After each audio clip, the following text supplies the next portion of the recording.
और डोनेस्क में यूक्रेन का पलटवार, रूसी MLRS ड्रोन हमले में नष्ट। पोक्रोवस्क इलाके में ड्रोन हमले।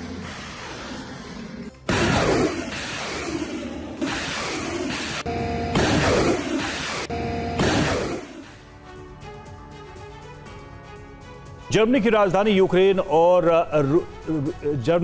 में यूक्रेन और रूस के बीच युद्ध विराम कराने की कोशिश की जा रही है, लेकिन इन्हीं कोशिशों के बीच यूरोप के नेटो देश रूस से सीधी जंग की तैयारी में जुटे हैं। ब्रिटिश संसद में पेश की गई एक रिपोर्ट में कहा गया है कि यूरोप के अस्तित्व पर सबसे बड़ा खतरा रूस है। इससे निपटने के लिए हर साधन संसाधन के साथ तैयार रहना होगा। यूरोप के देश यूक्रेन को मदद बढ़ाने के कारण रूस के टारगेट पर हैं। यूरोप में यह आम राय बन चुकी है कि रूस से टकराना है तो सबको साथ रहना होगा। इस रिपोर्ट में देखिए क्या है यूरोप का एंटी रूस प्लान। लंदन में वर्ल्ड वॉर 3 का फेज 0 शुरू हो चुका है।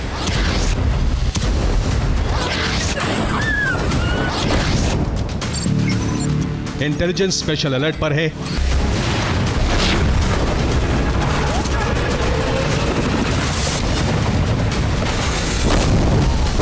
अर्ली वार्निंग सिस्टम एक्टिवेट है।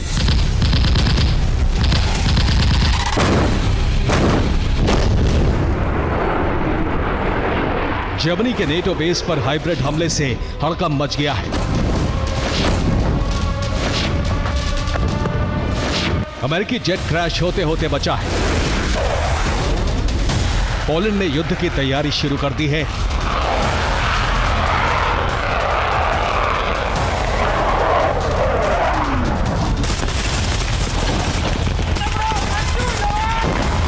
यूरोप के कई देशों के इंटेलिजेंस रिपोर्ट है कि रूस के साथ युद्ध को टाला नहीं जा सकता, इसलिए सच को सच मानकर युद्ध की तैयारी शुरू कर दी गई है।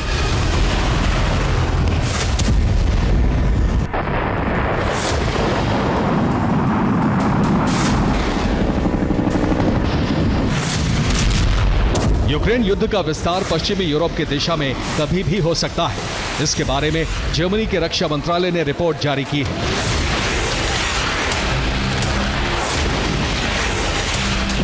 जर्मनी के रक्षा मंत्री बोरिस पिस्टोरियस ने कहा है कि रूस विश्व विनाशक हथियारों का अजेय जखीरा जमा कर चुका है। इसे यूरोप पर हमले के लिए जमा किया जा रहा है। रूस जंग के लिए तैयार है और दशक के अंत तक युद्ध तय है।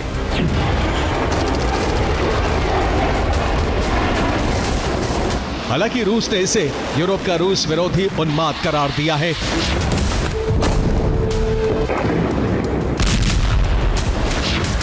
क्रेमलिन ने कहा है कि राष्ट्रपति पुतिन कह चुके हैं कि वो युद्ध नहीं चाहते, लेकिन यूरोप अगर यही चाहता है तो रूस तैयार है।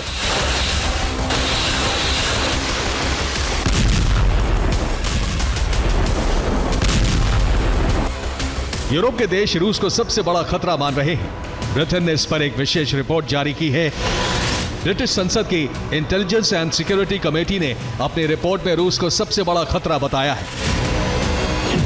रिपोर्ट में कहा गया है कि रूस की गतिविधियां राष्ट्रीय सुरक्षा के लिए खतरा बन चुकी हैं। रूस आपराधिक गिरोहों के जरिए प्रॉक्सी ऑपरेशन चला रहा है। रूस यूरोप में तोड़फोड़ और अस्थिरता फैलाने में जुटा है। अगले चरण में अहम बुनियादी ढांचे पर साजिश के तहत हमले हो सकते हैं।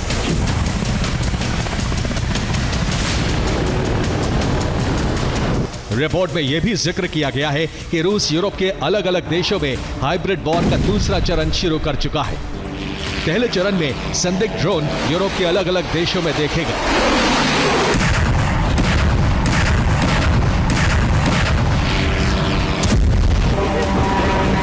अब रूस ने नेटो के सामरिक ठिकानों पर हाइब्रिड हमले शुरू कर दिए हैं।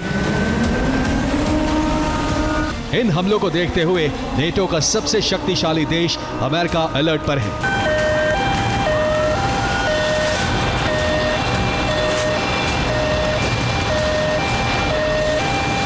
और जल्द ही डार्क ईगल नाम का नया सिस्टम यूरोप में तैनात किया जा सकता है।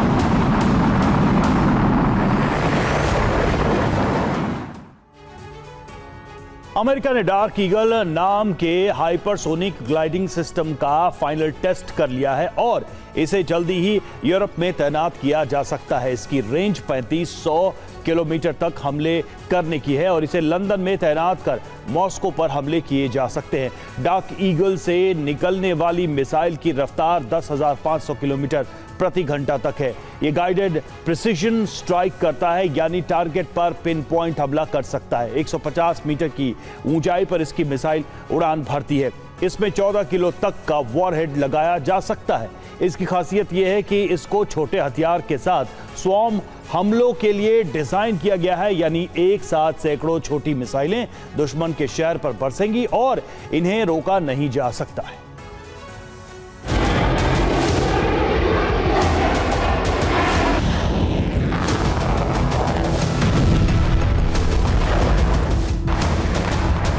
इस पूरे तनाव के पीछे कारण है यूरोप से यूक्रेन को मिलने वाला समर्थन।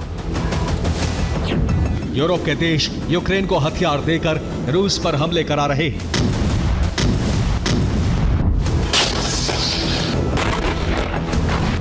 इसके साथ ही रूसी अर्थव्यवस्था को भी टारगेट किया जा रहा है। ईयू ने रूस के खिलाफ कड़े कदम उठाए हैं। 15 दिसंबर को यूरोपियन यूनियन ने रूसी शैडो फ्लीट के 40 तेल टैंकरों को ब्लैकलिस्ट कर दिया। इन पर पहचान छिपाकर रूसी तेल ढोने के आरोप हैं। इन जहाजों को गैर कानूनी गतिविधियों में शामिल बताया गया है।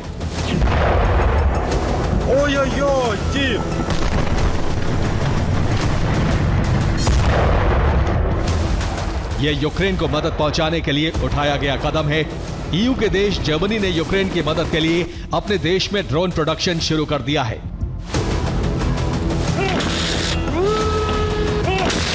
यानी यूक्रेन में बनने वाले ड्रोन अब जर्मनी में बनेंगे और यूक्रेन को सप्लाई किए जाएंगे।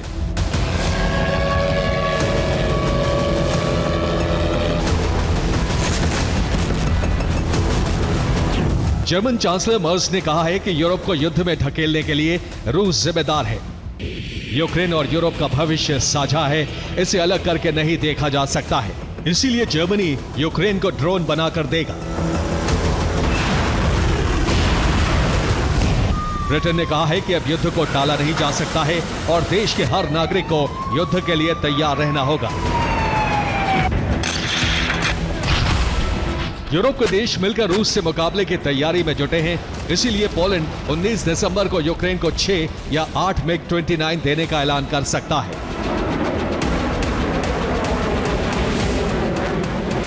लेकिन सच्चाई यह है कि रूस के मुकाबले यूरोप के पास आधुनिक हथियारों की कमी है।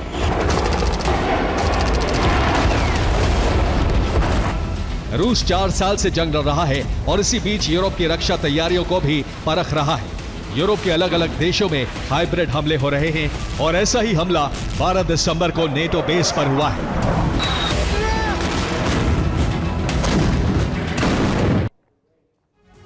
और 12 दिसंबर को जर्मनी के स्पंगडालेम एयरबेस पर एक अमेरिकी सेना के F-16 की लैंडिंग हुई, लेकिन लैंडिंग से पहले इस जेट पर लेजर बीम हमला कर दिया गया। इस लेजर की रोशनी से पायलट की विजिबिलिटी पर असर पड़ा। नतीजा यह हुआ कि F-16 की हार्ड लैंडिंग की गई। इस मामले में जर्मनी ने आपराधिक केस दर्ज किया है। इस हाइब्रिड हमले का शक रूस पर जताया गया है।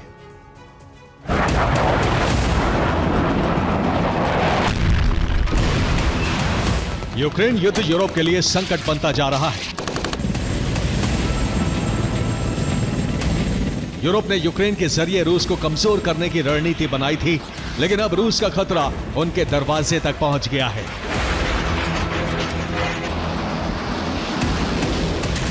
इसीलिए यूरोप के सभी देश मिलकर रूस के साथ टकराने की तैयारी कर रहे हैं।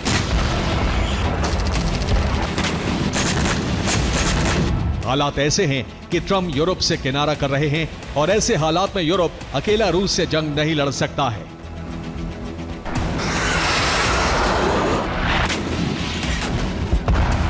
Bureau report, TV9 Bharatvarsh.